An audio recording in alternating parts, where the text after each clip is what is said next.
está grabando, aceptar. por la entrevista y por vuestro tiempo. Empiezo con algo que no sé si es una idea o percepción mía, y es que el documental empieza con el viaje de Lupita, digamos, con esa entrevista hablando de la muerte, y termina, o a mi parecer, con Nancy, que es un ser lleno de vida, lleno de luz. ¿Teníais pensado hacer ese contraste, empezar hablando sobre la muerte, lo que es la muerte, que para muchas personas no, pues tienen miedo de hablar de ella, y terminar el ciclo o el viaje con Nancy y con esa... Mira, eh, nosotros habíamos articulado unas cartas que nos sirven para desglosar los peldaños de lo que entendemos que es un poco la escalera de este tipo de aprendizaje meditativo, ¿no?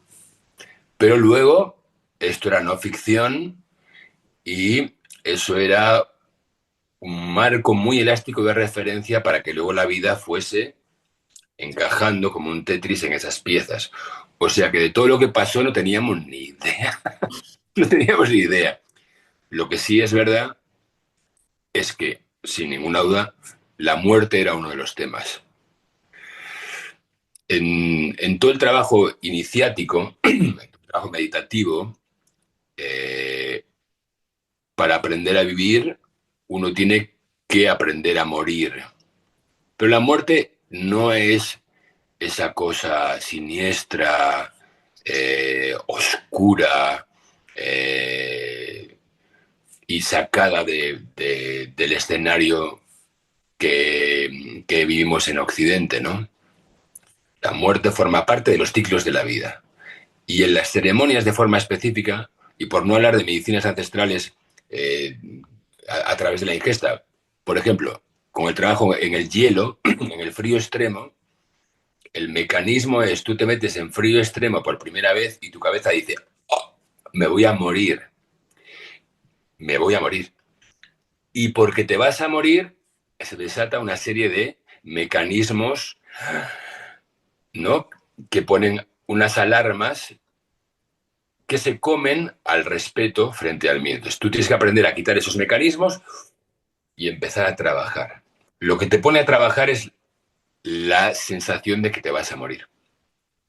Ese paradigma es clave en el aprendizaje de las vías meditativas. Y es clave en una persona como Nancy haber crujido como ha crujido esa mujer jugándose el pellejo, viviendo durante 25 años en un lugar tan extremo, para descubrir una relación espiritual con lo que le rodea. O sea que sí es verdad que la muerte es clave para esa explosión de vida que supone el final del documental, o así queremos creer que es una explosión de vida y una invitación desprejuiciada después de haber ido rompiendo poco a poco toda esa batería de sistemas de control, ¿no? Que tenemos todos en este mundo moderno. Sí, pero estructuralmente me encanta que hagas el paralelo entre Lupita y Nancy, porque es verdad que cuando se ve de manera capitular, por ejemplo, las personas o sea, como los maestros del primer capítulo sí que tienen su presencia, pero cuando se ve en formato película, es verdad que cuando acaba la película muchas veces de Lupita ya ha quedado como muy lejos, ¿no?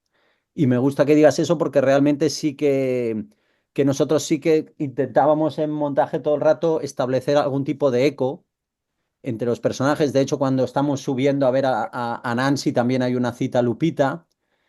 Y luego había esta cosa como al final también Nancy acaba también en una, como no en una tina de hielo, pero también acaba en el agua. Y entonces sí que nos gustaba esta cosa de que existieran y que hubieran siempre reverberaciones que permitieran hacer este tipo de lectura, ¿no? Y sí que para mí Nancy y Lupita tienen una energía que, siendo muy diferente, sí que se establece casi como una especie de paralelo entre ellas, ¿no? Es decir, porque es verdad que toda la película empieza con Nico, pero Nico es como si dijéramos el que nos introduce en esta nueva longitud de onda, o sea que sería casi más es la primera carta, pero sería un prólogo a entrar en el momento en el cual eh, Lupita nos habla de la muerte,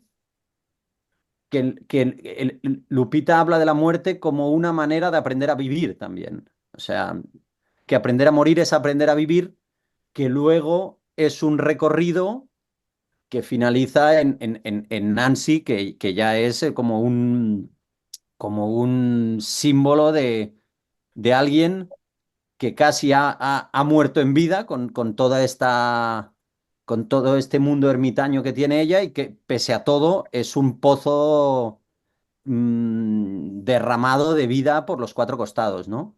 Entonces, pues la verdad es que sí que está bonito verlo así. Estabais hablando antes de elementos, de cuando hablaba Pedro del hielo, y también no sé si es mi percepción documental, a lo mejor en la ceremonia, cuando estáis en el hielo y estáis aprendiendo a respirar, pero en todas las celebraciones, en todos los rituales, está, los elementos como que confluyen y nosotros en Occidente siempre pensamos, el agua y el fuego no pueden estar en contacto. O sea, ¿eso lo habéis aprendido tras el documental de que en esta cultura, todos estos rituales, todos los elementos confluyen? Mira, vivimos en un mundo en el que nos hemos acostumbrado tanto que a veces no somos conscientes a que nos digan, el camino es este, tienes que caminar por aquí y entonces serás una persona de provecho o lo que sea, o una persona de éxito, o, bueno, según el punto de vista de cada quien, para llegar hasta aquí.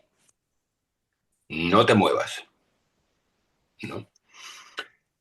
Esa mirada estrecha nos ha traído a un escenario donde, teniendo cada vez más información, más riqueza potencial, más disociados nos sentimos, ¿no?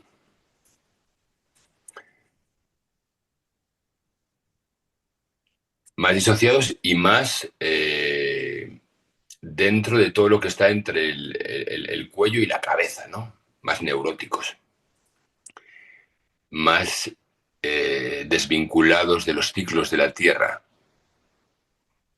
eh, más eh, encerrados en una especie de parcela de seguridad que nos hace vivir crispados frente a las amenazas que vienen de todos los sitios, ¿no? Eso es una mirada que, que hemos construido entre todos por cultura, por educación, por ambiente, que nosotros ponemos en cuestión. En las gafas que estamos intentando ponernos, que es algo que Enrique y yo decimos mucho porque es una imagen yo creo que sencilla, ¿no? En esas gafas todo tiene un valor horizontal. Cuando tú ves lo que dice Nico al principio del documental, una piedra es espíritu. Una planta es una forma de entendimiento. Entonces, ya tienes que hacer un salto loco para entrar en ese otro paradigma, ¿no? Siendo hijos de Occidente en el que nosotros somos el dueño del mundo y le metemos un tajo a la tierra, la expoliamos, dejamos los residuos y seguimos produciendo porque lo único que interesa es que suene la campana de la producción. Poco a poco, cuando vas dándole la vuelta a todo esto, te vas dando cuenta de lo que hemos hecho es ir enterrando debajo de las alfombras de nuestras casas valores que en nuestra sociedad también existían, ¿no? El fuego era un valor sagrado en mi aldea cuando era niño. El agua era algo que mi padre, cuando era niño y vivía en la Galicia profunda y pobre, tenía que ir a mover para que las vacas bebiesen. Todos esos principios se nos han olvidado porque vivimos en ciudades donde todo lo que cotiza es monetizable, ¿no? Pues la mirada de las vías meditativas, más allá de que tomes algo o no, que eso es una herramienta, tiene que ver con respirar de forma que no reecualicemos con las fuerzas, en el sentido más amplio de la palabra. Que nos reecualicemos con el sol que nace y el sol se pone, ¿no? Con una mirada en la que no miramos condescendientemente a nada ni a nadie. O sea que al final estamos hablando de una actitud frente al mundo. Y en esa búsqueda hay herramientas que han existido siempre en todas las culturas, pero que también se han metido bajo la alfombra. Lo alucinante es que la ciencia más puntera cada vez está diciendo cosas más parecidas a los principios del chamanismo, de las vías meditativas, ¿no? La teoría de cuerdas, la física cuántica, todo eso está empezando a entornar desde un lugar académico occidental la puerta a algo que es puro monismo chamanista.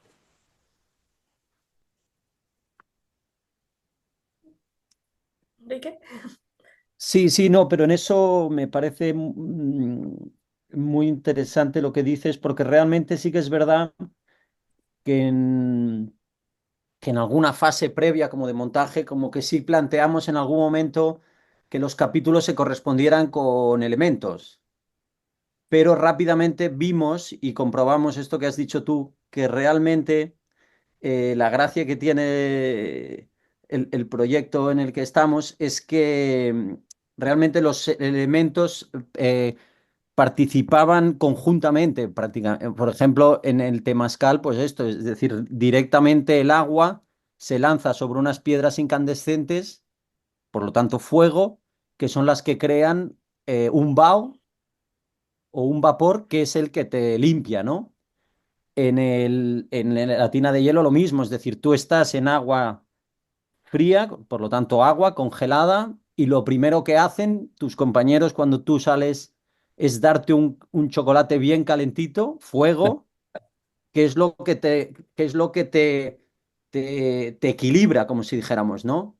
O incluso esto que Nancy, ¿no? O sea, bueno, en el tercer capítulo que vemos, pues que directamente ya los elementos tienen nombres propios, ¿no? Es decir, el fuego es el tatebari, el aire es el marracuate, o sea, que es verdad que es algo que también fuimos descubriendo cómo teníamos que deshacernos de nuestra idea cartesiana del primer capítulo Tierra, porque en todos iban a ir apareciendo y desapareciendo casi como como un Guadiana los elementos porque es decir, conviven armónicamente como un personaje más.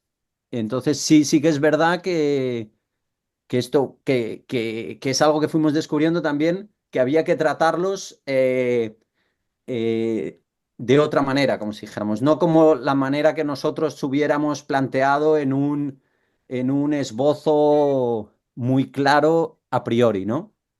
Y eso también fue otro trabajo de descubrimiento que creo que la película es como es también por este tipo de descubrimientos que nosotros hicimos mientras la íbamos construyendo. También en el documental yo descubrí la voz en off, una voz muy poderosa que nos va narrando los detalles que a lo mejor el espectador no percibe, pero están en el interior, y que está unido también a las conversaciones que se tienen después de los rituales. Y es enriquecedor y no sé cómo, si lo habíais pensado en un primer momento, de sentaros a hablar y sentaros a conversar, a compartir, cosa que en el mundo occidental no compartimos. O sea, a lo mejor Ya. alguien hace eso y se lo queda para sí mismo. ¿Cómo fue esa unión entre la voz en off y el compartir en voz alta para el resto de los espectadores y para vosotros mismos? Mira, Enrique dijo hace un par de semanas, bueno, o sea, hace unos días, me dijo, creo que el camino de este documental es persona a persona, persona a persona. O sea, que llegue a donde tenga que llegar, persona a persona. Y dije, hostia, vale. Me, me- me- me hizo muy bien escuchar eso, ¿no? Y decimos mucho últimamente, porque uno también acaba siendo consciente de cosas cuando las habla, ¿no? Que lo que queremos hacer es habilitar una conversación. Nosotros no queremos eh, formular un proyecto en el que nos pongamos en tono proselitista, esta es la panacea, la solución, ustedes tienen que meterse una ayahuasca o lo que sea y su vida cambiará. No, no tiene nada que ver con eso. Sí es verdad que vamos localizando herramientas asociadas a las vías meditativas, más holísticas, más integrales, en las que todo tiene un valor eh, igual a lo demás, que ya es una mirada de respeto con respecto a uno mismo y al otro. Dicho esto, aunque el proyecto no pretende ser didáctico de una forma obvia, ¿no? Sí, las cartas en las que está dividido son como claves de lo que se podría entender claves para el aprendizaje de ese tipo de mirada no cartesiana, no occidental, sino una mirada más holística. Y ahí hay unos protocolos, como en toda clase de ciencia. Es muy importante la preparación, es muy importante la ceremonia o la producción y la postproducción o integración. La palabra, la palabra es necesaria técnicamente, ya no espiritualmente, para aterrizar la información, para darle el espacio de trabajo al otro. A mí hay algo que me conmueve mucho del docu todavía hoy, y es cuando cada uno está pasando lo que esté pasando, el espacio de respeto alrededor, sin entrar en la condescendencia de, ay, ¿qué te pasa? ¿No?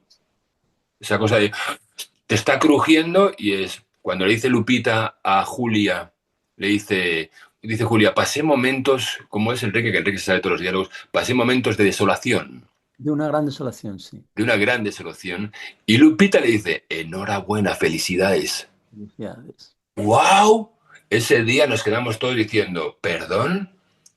Esta señora que la ves así, como tal, no sé qué ni cuánto, esta señora es una guerrera.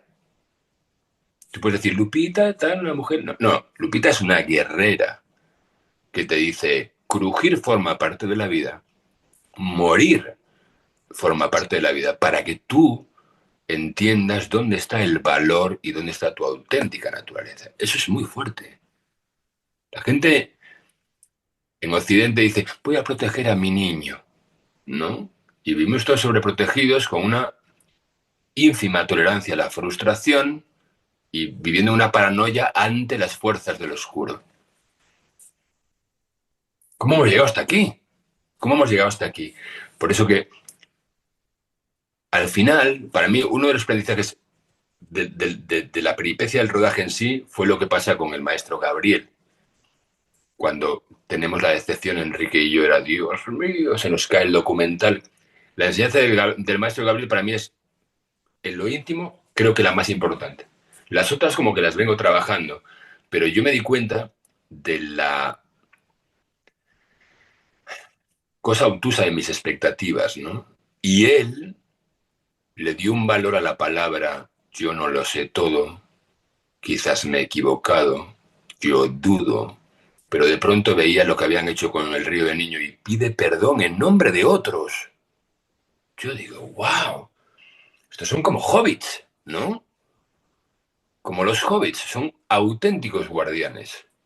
Y entonces ya dices, espera, el saber de esta gente, la sabiduría de esta gente, no es la del hombre occidental que condescendientemente dice, no sabéis nada. No, no, es la de que honra los dones de la tierra, pero no de boquilla, no, no, desde, desde el valor de la palabra. Y eso para mí es muy emocionante, porque me lo creo, porque me lo creo, y porque de repente te coloca en un lugar de servicio eh, que a mí me parece de orden mitológico.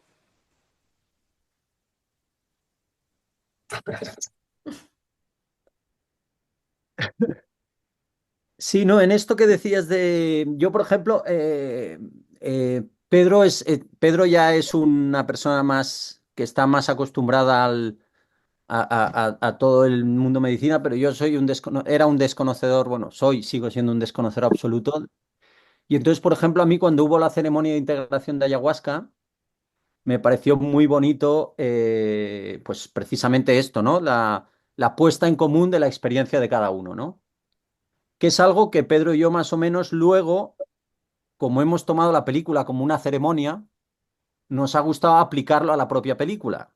Y entonces el otro día, por ejemplo, hicimos una ceremonia de integración con un pase que hicimos en Casa México. Y Abril Zamora dijo una cosa muy interesante, que yo le he estado dando muchas vueltas estos días, que es acerca de la diferencia entre la propuesta cinematográfica y la propuesta episódica, que yo no creo que tenga tanto que ver con el propio material, que es exactamente el mismo, sino con la propia, eh, la propia manera de verlo, como si dijéramos, porque Abril hablaba como el proceso cinematográfico al final es una ceremonia que tiene que ver también con una energía compartida de unas personas que han tomado la decisión de ese día coger el metro o coger el autobús o ir caminando e ir a un lugar a compartir 300 personas, por ejemplo, el día de Rizoma, que comparten una experiencia que todas las personas que están allí hacen que sea diferente a que si no estuvieran. Y a partir del día 7 empezará una manera de ver la película o la miniserie completamente distinta, que es esto que decía Pedro de uno en uno, ¿no? Es decir, puede que queden alguien y queden 15 personas para ver la serie en casa de uno, pero lo más habitual será que lo vean como de uno en uno. Y esto sí que es verdad que a mí me tiene, pues, no nervioso, pero me tiene expectante de este otro tipo de proceso, ¿no? Y que creo que la película le puede ir muy bien además esto, o sea, que de repente, y además el día 7 de enero, o sea, que es el día en que volvemos como todos a nuestras cotidianidades y no sé, la verdad es que estoy expectante y que tiene que ver un poco con esto que decías tú de acometer una ceremonia de integración permanente, ¿no? Es una cosa que es muy bonito que la medicina lo hace y que nosotros en pocos órdenes de la vida hacemos. Es decir, a veces cuando vemos películas sí que de repente quedamos con amigos y de manera natural sale una especie de ceremonia de integración de qué experiencia ha tenido cada una con los clubs de lectura, ¿no? Eso, por ejemplo, los clubs de lectura no dejan de ser una, una ceremonia de integración pero sí que es verdad que es algo que estaría bien casi plantearlo en abstracto, ¿no? O sea, quedar con un grupo de amigos y acometer un debate o una conversación sobre un aspecto muy concreto, ¿no? Entonces, estoy expectante. Hay una palabra que me apunté, a mí me encantó, que es tatewari. Si la película para vosotros fuese una palabra que aprendisteis durante este viaje, durante el rodaje, ¿cuál sería? Wow. Yo lo tengo claro, ¿eh? ¿Cuál? Para mí es vulnerabilidad. Es la palabra que me llevo porque bueno, creo que recorre toda la película y creo que es algo que muchas veces lo he sentido como como un defecto y que a día de hoy casi siento como una virtud. O sea, lo que hablaba un poco Gabriel, ¿no? Es decir, ejercer tu vulnerabilidad, o sea, eh, hacer una escultura, o sea, hacerle un pedestal a la vulnerabilidad, es decir, no evitarla, sino exponerla. Es decir, y me parece que es algo que no hacemos por miedo a. Y entonces, como de lo que va aquí es de deshacerse de los miedos, yo ahora ejerzo mi vulnerabilidad. Y por alusiones, me gusta mucho lo que dices, Enrique, diría transformación, ¿no? La vulnerabilidad es el motor de la transformación. Vivimos en un mundo que lo quiere tener todo, ¿no? Pero la vida nos demuestra que no es eso, ¿no? La vida es un puro tránsito y uno tiene que abrir, ¿no? Uno tiene que soltar, uno tiene que exponerse, uno tiene que atreverse, uno tiene que crujir, uno tiene que tirarse de espaldas a veces, ¿no? No a lo loco, pero tiene que tirarse de espaldas a la vida para que emerja el canto que está para uno, ¿no? Lo que sea sí, el canto de cada uno. Yo sí siento cada vez más que todo el mundo tiene un don y asociado a un don tiene un hándicap. Y muchas veces el hándicap es la fuerza fundamental para que tu don se revele, pero te lo tienes que trabajar. Así que sí, la vulnerabilidad es el motor de la transformación. Amén. Hablando de otra cosa fascinante de la película, que es la fotografía, yo tengo varias fotografías en mente, como cuando estáis con el abuelito Nicolás y estás sobre la manta, con los pies en el árbol y vemos incluso todos los detalles del árbol o en la ceremonia en la bañera, como el hielo se parte, ¿no? Y cómo incluso se toca y esa sensación, si fuese la película una fotografía solo para vosotros, ¿qué fotografía sería?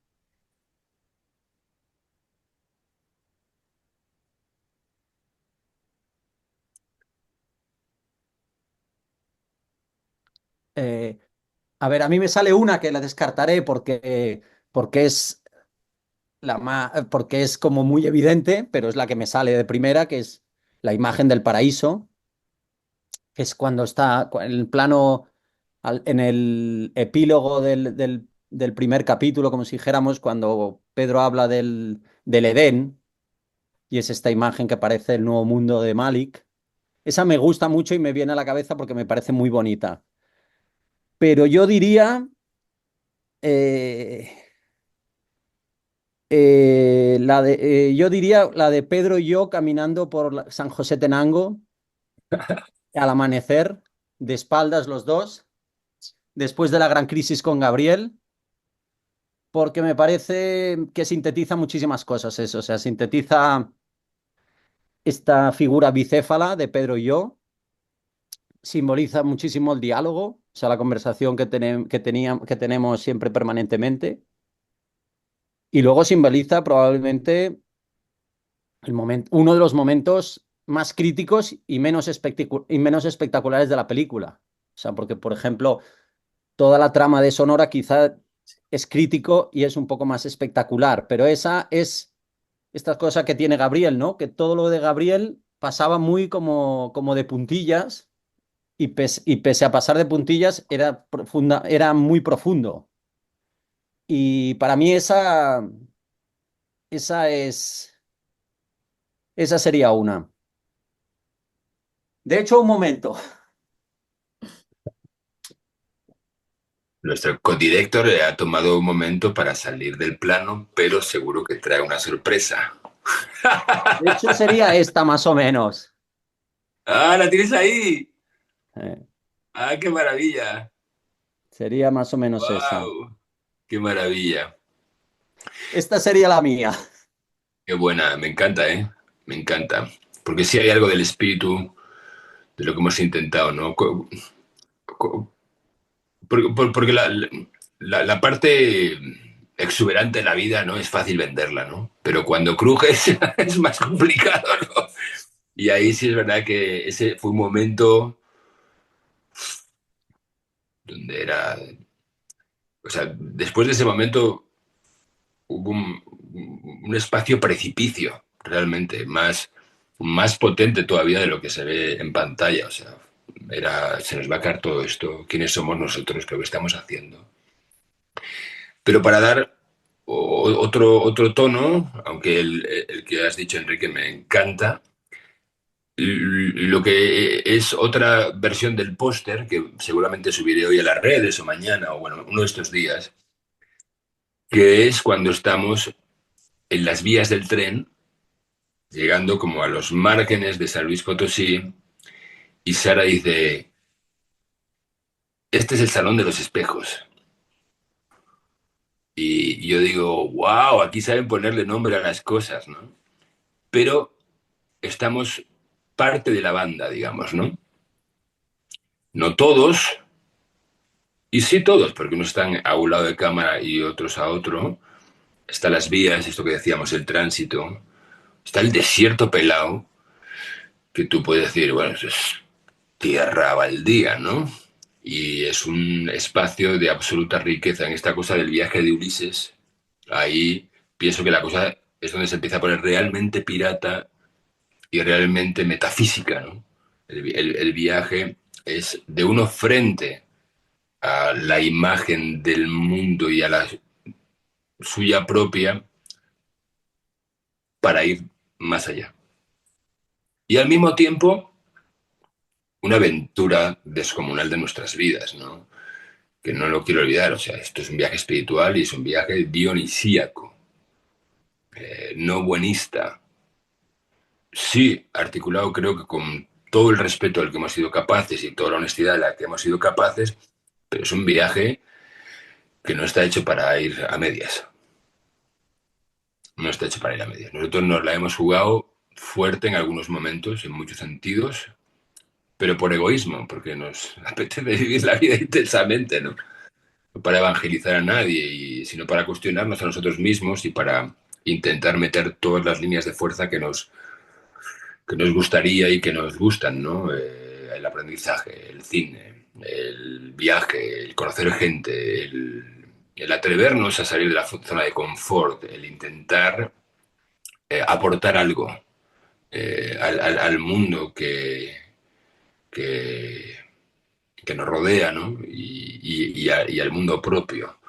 O sea que el plano, junto a las vías del tren, con nuestra querida Emma, la inolvidable perra de tres patas. Sí. Muchísimas gracias por vuestro tiempo, Enrique. Gracias a ti. Me No, ha muchísimas encantado. gracias a ti, de verdad. Me encantó el documental, de hecho es uno de mis documentales favoritos del 2024. Y de verdad, ojalá la gente lo vea como lo vi yo, tuve la suerte de verlo en el Rizoma, en pantalla grande, y yo creo que les va a gustar mucho. Pues muchas gracias A porque ver, a nosotros todavía se nos mueve. Enrique hablaba del vértigo y dices, pues claro, ¿no? O sea, yo tengo como intriga, ¿no? Porque no puedo prever un escenario. Sí es verdad que nos está sorprendiendo mucho el retorno por parte de la prensa y de la gente en el uno a uno, pero obviamente es muy importante aquí el boca a oreja, ¿no? O sea que sentirte es un refuerzo que toca, ¿no? Porque no sabéis que ha sido 4 años de muchísimo trabajo, muchas dudas a veces, de mucha inquietud, mucho esfuerzo y sentir el retorno cuando además es desafectado, ¿no? Es muy conmovedor. O sea que gracias a ti.